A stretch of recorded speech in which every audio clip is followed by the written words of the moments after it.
สบายดีเด้อสบายดีเด้อพ่อแม่พี่น้องเอามาสบายดีแต่ไม่เลือกเอออิงลูกเอาสบายดีก่อนสบายดีเด้อเอาบ่สบายดีบ่ได้ได้นี่อู้ใส่แว่นพ่อ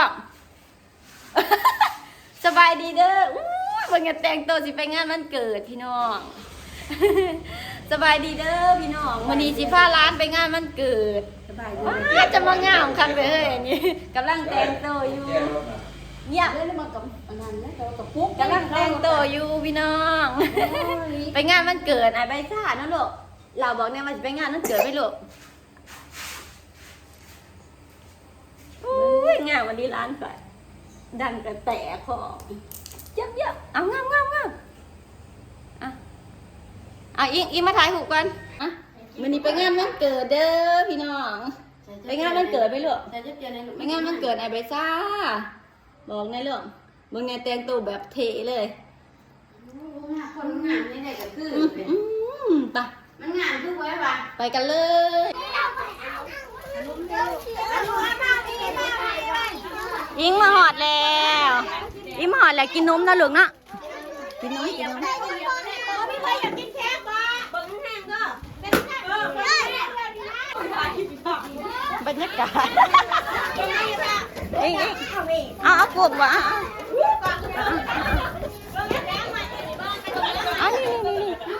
อันนี้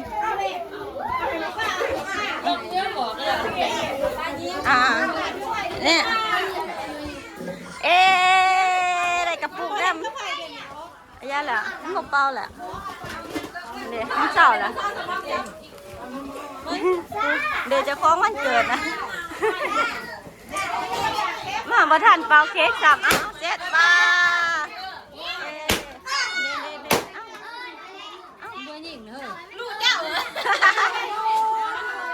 อิงเนี่ยมันคือแบบไม่เอามีเลยโอ้ยเป็นถูกเค้กน่ะปลาได้ยี่บ่บึ้งปลาได้ยี่บ่ปลาแม่ปลาได้ยี่บ่ปลา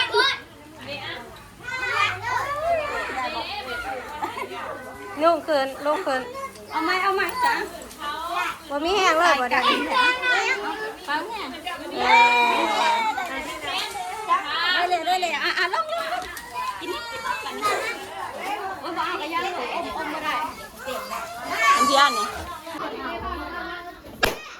เป็นได้พี่น้องบรรยากาศสงบดีเนาะพี่น้องสงบแบบอบอุ่นเลยเพื่อทราบน้องแล้วตอนนี้ใส่ร้านขออยู่ใส่พี่น้องเด็ดไปซ่าครับไปซ่าหายิงกับปุกยางเดียวเลยจะคล้องมันเกิดกับอุ้ยลุยอยู่เอาเบิ้งเด็ดไปใส่จ้ะอันนี้กำลังตัดเค้กอยู่พี่น้องบรรยากาศมาเบิ่งเด้อแต่ละพ่อแต่ร้านก่อนน่ะเป็นไดเนาะดังว่างพี่น้องเอ้ยเพราะว่าตกเตียงอิงกินบะนมน่ะอิงกินนมบะหรอกอิงอีแจ๊กอิ่มแล้วไปแล้วบ้านนี้กินยังแจ๊กอย่างอิ่มแล้วบ่เฮ้ยอิงเอ้ยอิ่มแล้วบ่อิงยิงป่าแล้วบ้านนี้ไปแล้วพี่น้องอิงเอ้ยอิงได้ปืนแล้วบ้านนี้มันยิงป่าแล้วเฮ้ยยิงป่าแล้วจูขากันดีได้อุ้ยย่านางผูแก๊สหายอันนุ่มตัวหยาเนี่ยก็ลูกตัวหยาเนี่ยอันตัวหยา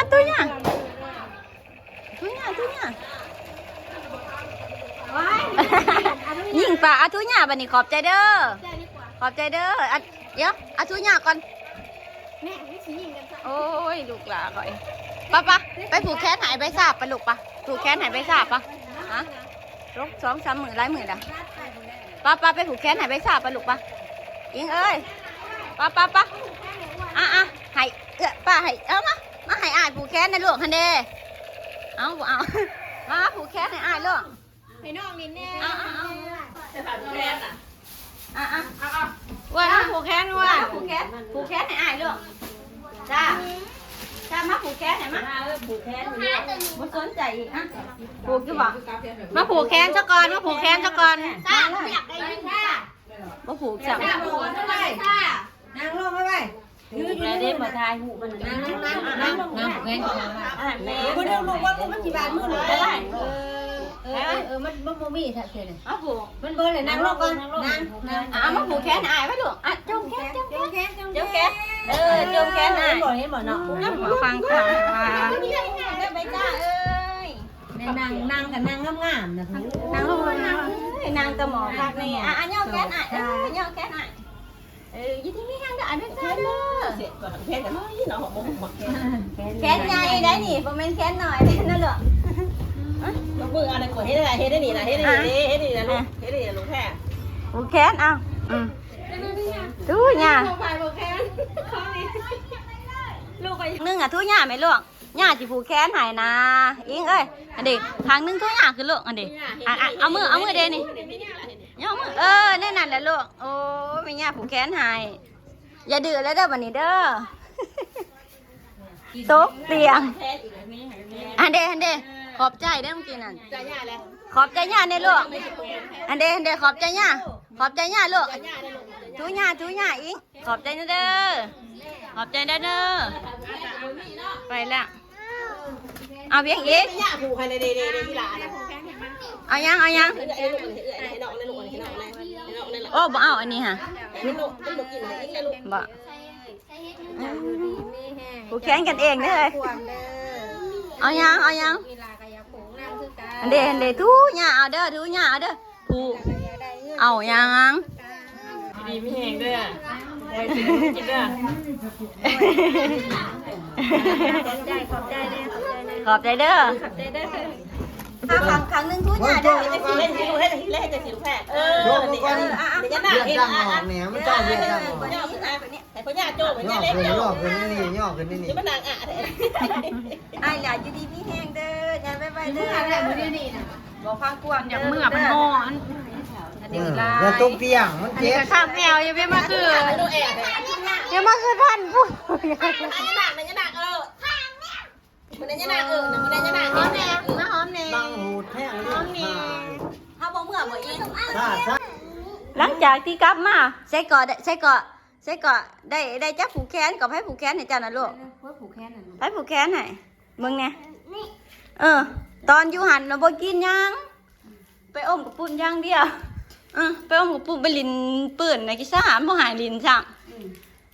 เนาะ โอ้บ่ใช่จุไว้ยันว่าบ่ได้ไปแล้วมึ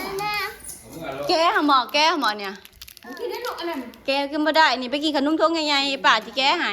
ชักหมอได้ตัวน่ะ ป้าอิงบอกเนี่ยบอกปิดคลิปนะลูกเอาบายบายนะลูกบายก่อนเอาก็ได้ จะได้โป๊กูหา อ่ะ บาย บายอิงมาแต่งงานมันเกิดแล้วเด้อ ผูกแขนเพราะบ่นั่นไว้ผูกแขนหายน่ะ เจ้าวันเดียวของคอยของอิงมาสิลูกของอิงเด้ออัน บายเนี่ยบายเนี่ย แกได้แต่อิงบอกก่อนโอ้อย่าปืดอย่าเตะแกให้เนี่ยอย่าเตะบอกบายบายก่อนลูกบอกบายบายก่อน บายโบ้หัวน้อย โอ้กับอิงมาแล้วเด้อแต่งานมันเกิดพี่น้อง ว่าเราเกิด สิบายบายปิดคลิปโอเอ็กกับสิก้าเพื่อนก่อนให้อิงนอนก่อนเด้ออิงเอาเงินไปยัดมูเด้อลูก ได้มาเดี๋ยวไปยัดมูได้พี่น้องร้านข่อยนะตุ๊กละเดี๋ยวบายบายก่อนบายบายอิงไปนอนก่อนเด้อไม่สนแล้วค่ะได้หนุ่มแล้วค่ะได้หนุ่มทีไรไม่สนเลย ยัดละช่องหล่อชื่อนุ่มละ เอาบายบายบายบายหันน่ะบายบายเอามาหอมปากก่อน น่ะ หอมปากก่อน มาดูผู้เนี่ยทุกว่าดีแท้ เฮ้อว่าสันพี่น้องเอ้ยกันสันเอาซ้ำนี่ก่อนเนาะพี่น้องเนาะให้ก็จะพักผ่อนก่อนโอ้ยกะสิกลับเมื่อเหือเลยเด้อพี่น้อง พอกันมื้อหน้าเด้อจ้าบ๊ายบาย